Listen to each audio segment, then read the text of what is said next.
안녕하세요. 반갑습니다. 오랜만에 인사드립니다. 구조 엔지니어 김성용입니다. 한동안 제가 영상을 자주는 못 올렸는데요. 이번에 좀 이런저런 일이 있었습니다. 이제 거의 다 정리가 되어서 앞으로 새해에는 좀 더 채널을 적극적으로 운영해 볼 생각입니다. 그리고 이제 며칠 있으면 크리스마스라서 이렇게 좀 크리스마스 트리도 이렇게 꾸며봤습니다. 여러분들도 다가오는 성탄절에 좋은 시간 보내시고요. 한 해 마무리 잘 하시고 그리고 새해에도 좋은 일 많이 있으시기를 바랍니다. 자, 그러면 오늘 그 내용으로 바로 들어가죠. 지난 시간에 저희가 바닥 처짐에 관한 이야기를 했었습니다. 그죠? 그리고 한국과 유로코드의 그랜트 베아트라고 하는데 한계값, 그러니까 바닥 처짐에서 지켜야 할 값들에 대해서 이야기를 하고 비교도 해봤습니다. 그죠?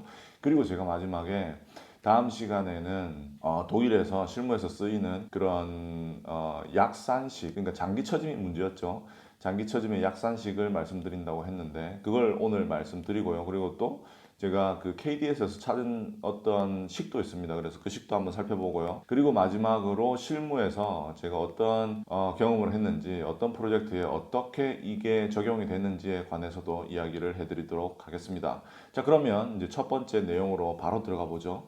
제가 지난번 시간에 뭐라고 했냐면 그 장기 처짐을 구하는데 장기 처짐은 정말 여러 요소에 의해서 계산 결과가 달라질 수 있다. 그래서 정확한 값은 내릴 수가 없다라고 말씀드렸습니다. 그래서 이걸 좀 더 자세하게 구하려면 비선형 해석도 해보는데 그건 너무 비용이 많이 들고 그래서 약산식을 쓴다라고 말씀드렸죠. 이 약산식이 어떤 계산 결과에 근거를 하고 있냐면은 우리가 일반 구조 해석을 할 때 유한 요소법을 쓰죠. 그리고 모델링도 탄성 고동을 기준으로 우리가 내력도 구하고 그리고 또 처짐도 구합니다. 그래서 이 탄성 고동을 기준으로 계산한 처짐에다가 어떤 계수를 곱해줘요. 그걸 갖다가 제가 말씀드리도록 하겠습니다. 어떤 개수인지 말이죠. 그리고 또 왜 그런지, 어떤 것들을 유념해야 되는지. 벌써 제가 한 50%는 얘기한 것 같은데요. 독일에서는 탄성 처짐에다가 개수를 곱하는데 그게 3.5도 될 수도 있고 4.0도 될 수가 있습니다. 잠깐 제가 한번 설명을 드리면은 우리가 일단 FE 모델링을 하죠. 그죠? 모델링을 합니다. 그죠? 이게 3D가 됐든지 간에 2D가 됐든지 간에 우리가 바닥 슬라브를 갖다가 FE로 모델링을 하게 되겠죠. 그리고 또 거기에 하중을 주게 됩니다. 그죠? 제일 큰 게 뭐가 있습니까? 이게 사하중이 있고요. 두 번째가 활하중이 있겠죠. 활하중 이렇게 있습니다. 이걸 갖다가 여기에서 이제 우리가 커비네이션 바이베트라고 하는데 독일 말로는요. 앞에다가 하중 개수를 곱해주죠. 하중 개수를 곱해줘서 ULS, SLS 그러니까 한계 상태를 고려를 해주는 것이죠. 이걸 이제 고려를 해주는데 우리가 한계 상태에서 ULS에서는 한국에서는 뭐죠? 그 미국 코드를 따라서 1.2D 4중 더하기 1.6 8하중이죠. 독일에서는 유로 코드에서는 1.35 곱하기 D 플러스 1.5 곱하기 L 뭐 이렇게 됩니다. 이게 이제 영어로는 ULS 그리고 독일어 말로는 그랜주 슈단테 트라백치카이트라고 하는데 한계 상태, 강도 한계 상태에서 우리가 이 하중 조합을 고려를 해주죠. 그러면 처짐을 구할 때는 어떤 하중 조합을 고려를 해주냐면 유로코드에서는 바닥 처짐을 구할 때 1.0 곱하기 D 4중 그리고요 0.3 곱하기 활하중 이걸 고려해 줍니다. 이게 이제 독일 말로 크바지 슈텐디게 라스팔 콤비나치온이라고 하는데요. 이게 이제 보통 우리가 그 사무실을 사용을 했을 때 일반적으로 작용하게 되는 하중인 것이죠. 사하중은 그대로 있고요. 그리고 활하중이 30%입니다. 그러니까 보통 우리가 생각하는 활하중에서 30%가 일반적으로 그 면적에 작용하고 있다라고 보고 그 처짐을 계산하는 거죠. 우리가 이제 처짐은 사용성을 기준으로 하지 않습니까?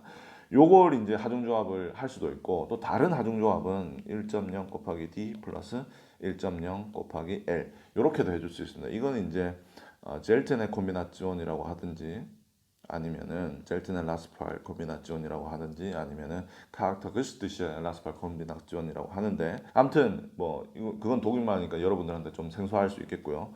하중조합이 이렇단 말입니다. 1.0 곱하기 D 플러스 1.0 곱하기 L. 이제 요래서 요 하중을 이제 주는 거죠. 예를 들어서 우리가 슬라브가 있다고 해보죠. 슬라브가 있고 뭐 여기에 양쪽이 고정되어 있다고 합시다. 그러면 우리가 요 위에다가 이런 면하중을 주겠죠. 면하중을 주는데 얘가 이제 사중이 될 수도 있고 얘가 활하중이 QK, 활하중이 될 수도 있습니다. 그죠? 그래가지고 이제 처짐을 구하는 거죠. 이 처짐을 구할 때 1.0D 더하기 1.0 활하중 요거 해서 나오는 처짐이라고 할게요. 요걸 해서 나오는 처짐을 그래서 뭐 이렇게 휘지 않겠습니까? 나중에 이런 식으로 그죠? 얘가 슬라브가 휘겠죠. 얘 하중조합에서 나오는 처짐을 갖다가 뭐라고 할까요? 델타 1이라고 해볼게요. 이 델타 1은 이 하중조합에서 나온 값이에요. 이게 이제 제가 1이라고 한 이유는 탄성 처짐이라서 그런 것이죠. 요 탄성 처짐 말고 그러니까 순간 처짐 말고 뭐가 있습니까? 또 장기 처짐이 있는 거죠. 그 장기 처짐은 뭐라고 할 거냐면 제가 델타 2라고 하겠습니다. 그래서 요거 다 더해보면 뭐가 나올까요? 델타 토탈이 나오겠죠. 이게 이제 장기 처짐이라는 것이죠. 그러니까 그 슬래브가 순간 처짐과 모든 그 크리프와 건조 수축을 고려했을 때 나중에 발생하게 되는 그 장기 처짐의 총 합이라는 것입니다. 이걸 이제 구하는 게 목표가 되는 것이죠. 그러면 이걸 어떻게 구하냐? 간단하게 요걸 갖다가 다시 쓰면 요걸 다시 써서 델타 1 더하기 문제는 뭐죠? 델타 2인 거죠. 이 장기 처짐을 어떻게 구하냐? 이거가 문제인 것입니다. 여기서 독일에서는 뭘 곱해주냐면 여기다 2.5를 곱해주면 2.5 곱하기 델타 1이라고 해요. 그럼 총 뭐가 되겠습니까? 얘를 이제 얘로 대처하는 거죠. 이 장기 처짐을 뭐냐면 개수를 2.5 곱해주는데 뭐에다가 2.5로 곱해주냐면 이 탄성 처짐에다가 탄성 순간 처짐에다가 이 2.5로 곱해주는 거죠. 그래서 나오는 값이 3.5 곱하기 델타 1 이렇게 됩니다.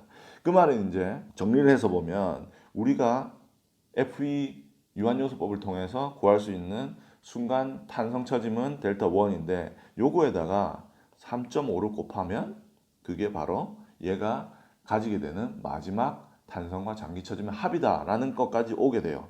그래서 요걸 보통 실무에서는 3.5를 곱해줍니다. 근데 이게 정확한 값은 아니에요. 정확한 값은 아닙니다. 근데 이제 실무를 통해서 어느 정도 증명이 된 값인 것이죠. 그렇지만 이게 또 그 슬라브의 조건에 따라서 그러니까 그 거치되어 있는 조건에 따라서 슬라브가 가지고 있는 조건에 따라서 달라질 수가 있어요. 그 무랑판 구조일 경우에는 이거보다 더 나갈 수도 있는 것이고 하여튼 조건의 그 경랑 길이에 따라서도 달라질 수가 있습니다. 그래서 이걸 무조건 3.5 곱하기 탄성 처짐 해가지고 이건 무조건 맞아 이렇게 하시면 안 되고요. 이걸 이제 기준으로 삼을 수 있다는 것이죠. 이게 4.0도도 될 수도 있고 4.5도 될 수도 있고 그렇습니다. 계산을 해보면. 하지만 어느 정도 이렇게 계산하면은 그 근방의 값을 가질 수 있다는 것이죠. 이렇게 계산을 하고요. 만약에 내가 이 젤트나 콤비네이션 이거 두 번째라고 하고 첫 번째 커뮤니케이션이라고 할게요. 두 번째 커뮤니케이션 말고 첫 번째 커뮤니케이션을 했다. 그래서 나오는 값이 델타 1이다. 그러면 여기에서는 4.0을 곱해줍니다. 4.0 델타 1. 이렇게 이게 이제 최종 발생하게 되는 토탈 처짐이라고 가정을 하는 거죠. 가정이라기보다는 어느 정도 추측을 하는 것입니다. 약간 차이 아시겠죠? 여기 3.5는 이 활하중이 1.0이 곱해지는 것이고 여기 4.0인 경우에는 활하중이 0.3 그러니까 30% 곱해지는 것이죠. 이렇게 해서 우리가 최종 처짐을 알 수가 있는 것이죠. 추측을 할 수가 있는 것입니다. 그러면 이제 이걸 가지고 우리가 뭘 하느냐면 여기에서 그 한계값을 체크를 해주는 것이죠. 아까 뭐라 했습니까? SLS 그 전 영상에 보시면은 그게 있었죠. L 나누기 250 하고 이거는 이제 독일이고 독일 기준으로 할게요. 그리고 L 나누기 500이 있었습니다. 이게 한국 KDS 기준으로는 뭐였죠? L 나누기 240 L 나누기 480이네요. KDS 기준으로는 KDS L 나누기 240 L 나누기 480 이렇게 되는 거였죠. 그러면 우리가 제일 처음에 요거를 이제 체크를 해주는 거죠. 요 조건을. 그래서 가정을 한번 해보죠. 여기서도 L을 갖다가 4.8m라고 해보겠습니다. 그러면서 KDS 조건을 한번 체크를 해보죠. 그러면 나중에 우리가 맥시멈 우리가 허용하는 처짐은 뭐냐면은 4.8 나누기 240 되겠죠? 그럼 이거 20mm가 되는 것입니다. 그러니까 20mm까지 최종 처짐을 허용하겠다는 거죠. 그런데 계산을 해보니 예를 들어서 계산을 해보니 FE 모델링으로 계산을 해보니 첫 번째 탄성 처짐이 7mm죠. 7mm가 나왔다. 그러면 델타 1 곱하기 아까 마지막 토탈은 뭐라고 했습니까? 3.5로 곱한다고 했죠. 요 3.5 곱하면 얼마 됩니까? 7, 5, 35. 24.5 되겠죠. 24.5mm 됩니다. 그러면 24.5. 나중에 생기는 그 토탈 합의 처짐이 얘보다 크게 되겠죠. 그죠? 얘보다 20보다. 그러니까 뭘 하면 됩니까? 여기서는 이제 처올림을 해야 되는 거죠. 처올림을 해서 이 값을 지켜주는 것입니다. 이 20mm를 한 5mm 정도 처올림을 할 수 있겠죠. 아니면 10mm 정도 처올림을 할 수도 있는 거예요. 여기 슬라브가 있으면 여기 이 밑에 거푸집을 갖다가 이런 식으로 배를 볼록하게 해서 윗부분 이 가운데 부분을 처올려 주는 것이죠. 처올려줘서 이걸 한 10mm 정도 처올려 주면은 나중에 얘 이제 동발이 없애고 시공을 했을 때 슬라브가 이 정도로 내려오게 되겠죠. 이 처짐이 생기게 되겠죠. 그런 다음에 또 하중이 발생하고 장기 처짐이 발생하면 휘게 되겠죠. 그렇죠? 그래서 최종 처짐이 이 정도 될 겁니다. 이게 이제 24.5가 된다는 것이고요. 이 기준선으로는 처짐이 이거 만약에 10mm 정도 위로 그 처올림을 했다면 14.5가 되는 것이죠. 그죠? 14.5mm가 나중에 그 시스템 중심선을 기준으로 해서 생기는 처짐이 되게 되는 것입니다. 그래서 우리가 이 조건을 L 나누기 240 이 조건을 만족시킬 수 있게 되는 것입니다. 그러면 L 나누기 500 아니면 L 나누기 이거 480은 어떻게 하냐? 요거는 이제 나중에 제가 설명드릴게요. 먼저 그 제가 소개시켜 드릴 것은 한국 기준입니다. 한국에서 약산식이 있을까 해서 제가 한번 찾아봤어요. 있더라고요. KDS에. 그래서 그걸 제가 한번 보여드릴게요. 여기 있습니다. 이거 조금 이제 적응한 것 같아요. 제가 여기 보시면 한번 제가 읽어볼게요. 엄밀한 해석에 의하지 않는 한 보세요. 그러니까 이거 비선형 해석은 안 하는 한이라는 말이죠. 일반 또는 경량 콘크리트 휨 부재 크리프와 건조 수축에 의한 추가 장기 처짐은 그러니까 추가라는 말이 중요하죠. 그리고 장기 처짐이라는 말도 중요합니다. 그죠? 추가예요. 이거는 해당 지속 하중에 의해 생긴 순간 처짐의 다음 개수를 곱하여 구할 수 있다. 그러니까 이것도 원리도 똑같은 거죠. 독일에서도 순간 탄성 처짐에다가 개수를 곱해서 장기 처짐을 구해줬고요. 여기서도 KDS에서도 이렇게 해주라는 거죠. 그러다 보니 이 개수가 뭐냐면 람다인데 람다의 첨자가 델타죠. 그런데 여기 위에 분자에는 C가 있고 밑에는 1 더하기 50 곱하기 호 돼 있죠. 그러니까 철근비입니다. 그죠? 철근비가 돼 있어요. 그러면 일단 먼저 우리 철근비가 다시는 뭐가 되냐면 대충 우리가 0.002라고 가정을 하죠. 무량판 구조에서 철근이 배건될 때 기본적인 철근비가 되겠습니다. 요거라고 하죠. 그러면 요 밑에 거는 뭐가 되냐면 0.002 곱하기 50하고 거기다 1 더하면 1.1 정도 되겠죠. 그리고 여기 위에 이제 C가 있는데 이 C는 기간에 따라서 달라지는 거예요. 그러니까 이게 크리프와 건조 수축을 고려한다고 볼 수가 있겠죠. 특히나 이 크리프를 고려한다고 볼 수가 있을 것입니다. 그러면 3개월, 6개월, 12개월, 5년인데 우리가 보통 건물의 사용 기간을 갖다가 독일에서는 50년, 70년 정도 보거든요. 일반 그 사용 건물 같은 경우는 교량이나 이런 거는 70년, 100년도 봅니다. 근데 보통 우리가 50에서 70년을 봐요. 50에서 70을 보면 되겠죠. 근데 제가 여기를 보고 조금 놀란 게 이 5년 이상에는 다 통쳐서 2.0이더라고요. 약간 적은 값은 아닌가라는 의심도 들긴 합니다. 하지만 그래도 여기 이제 규정에 있으니 이 값을 그대로 따라가 보면요.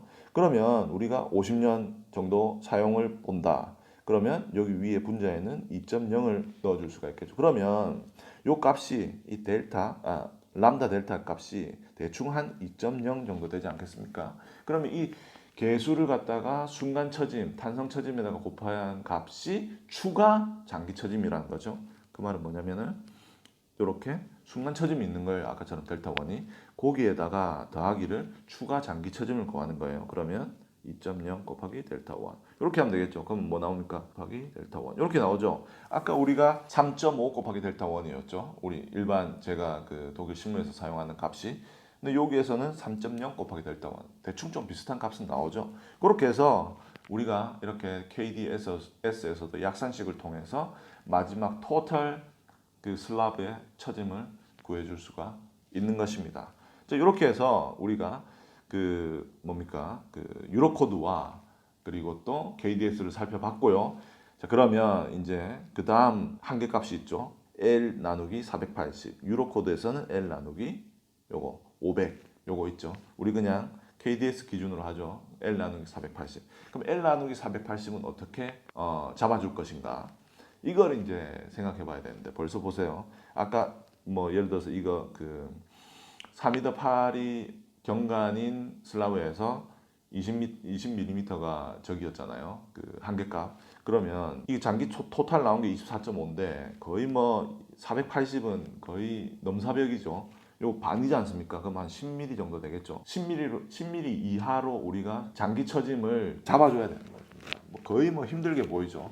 일단 계산을 한번 해볼까요? 그런데 여기에서 고려해야 될 것이 있습니다. 우리가 여기 이 L 나누기 480을 할 때 그냥 다 나중에 토탈 순간 처짐과 장기 처짐을 토탈한 값을 하는 게 아니라 그 비구조제 요소 때문에 얘가 이제 L 나누기 480이라는 값이 있었잖아요. 그러니까 얘가 손상 안 되는 그런 손상을 시키는 처짐만 우리가 고려를 해야 되는 거죠. 그렇기 때문에 제가 하고 싶은 말은 뭐냐면은 이 토탈 처짐에다가 앞에 그 슬라브의 자중에 의한 순간 처짐을 빼줄 수 있다는 말을 드리고 싶어서 그렇습니다. 왜 그러냐면 우리가 일단 슬라브를 타설을 하겠죠. 슬라브가 있을 겁니다. 이렇게 슬라브가 있어요.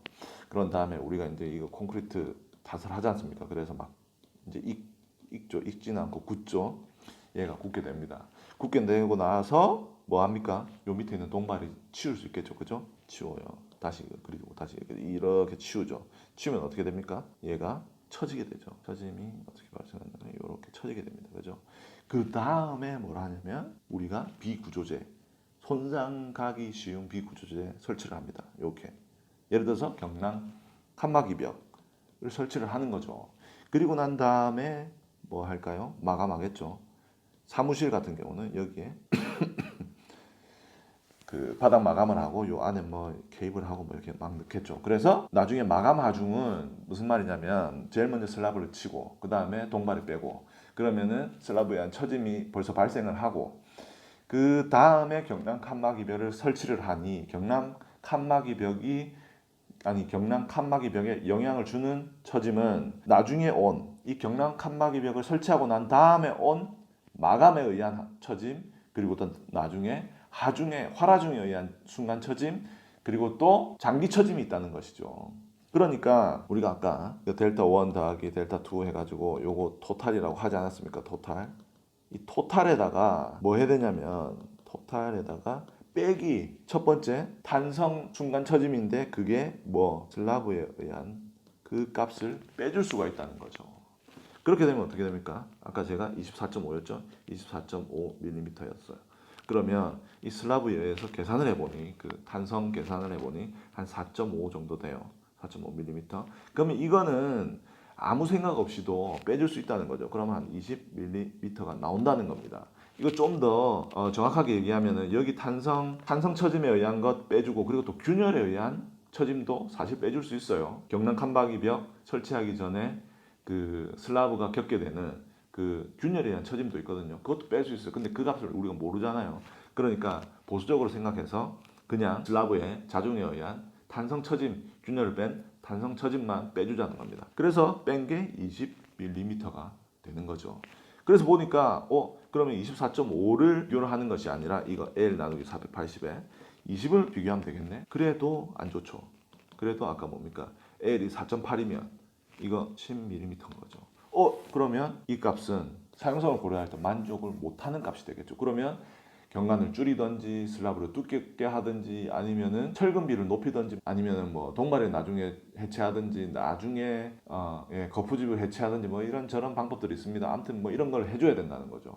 근데 L 나누기 480을 지키지 않아도 될 수가 있는 거예요. 언제 될 수가 있겠습니까? 설치된 비구조 요소가 손상이 안 되면 되겠죠. 손상이 안 되면 됩니다. 한국은 어떤지 모르겠지만 독일에서는 경남 칸막이 벽이 받아낼 수 있는 그런 최소한의 처짐을 뭐라고 하냐면 얼마를 하냐면 10mm라고 해요. 경량 칸막이 벽을 설치를 했을 때, 그러니까 C 프로필 그 C자형 그 철봉이라고 하나요? 프로파일 있죠. 그걸 갖다가 천장에다 박고 뭐 밑에도 박고, 그리고 난 다음에 그 C자형을 콩콩콩콩 두드려 가지고 넣어줍니다. 그죠? 뼈대를 만들죠. 뼈대를 만든 다음에 석고보드를 이제 밖에 이렇게 붙이죠. 나사를 핏을 박아 가지고. 그렇게 그냥 일반적으로 설치를 했을 때 10mm 정도는 이 경량 칸막이 벽이 받아낼 수 있다는 겁니다. 유연성이 있다는 거예요. 그런데 이제 이 10mm 넘어가면 안 돼요. 10mm 넘어가면은 거기에 맞는 경량 칸막이 벽을 설치를 해줘야 돼요.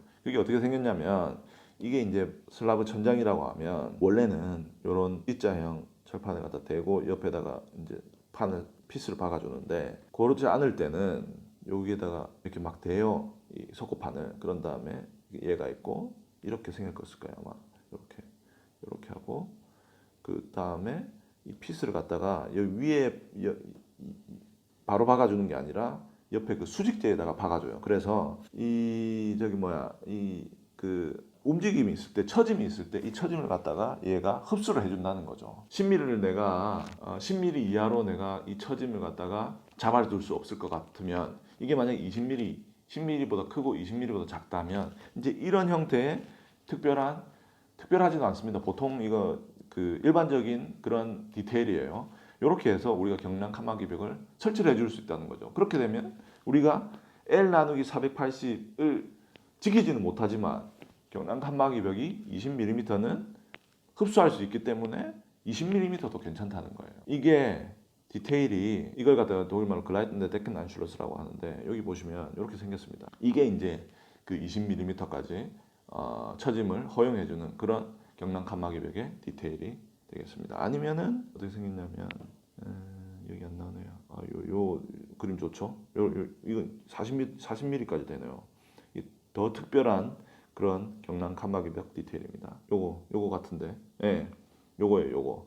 요렇게 이제 이거 바로 박죠. 여기 그 위에다가 마감한 데다가 그냥 피스 바로 박습니다. 그래가지고 이제 해주거든요. 그러면 요거가 이제 10mm 정도 흡수할 수 있는 그런 디테일이 되겠습니다.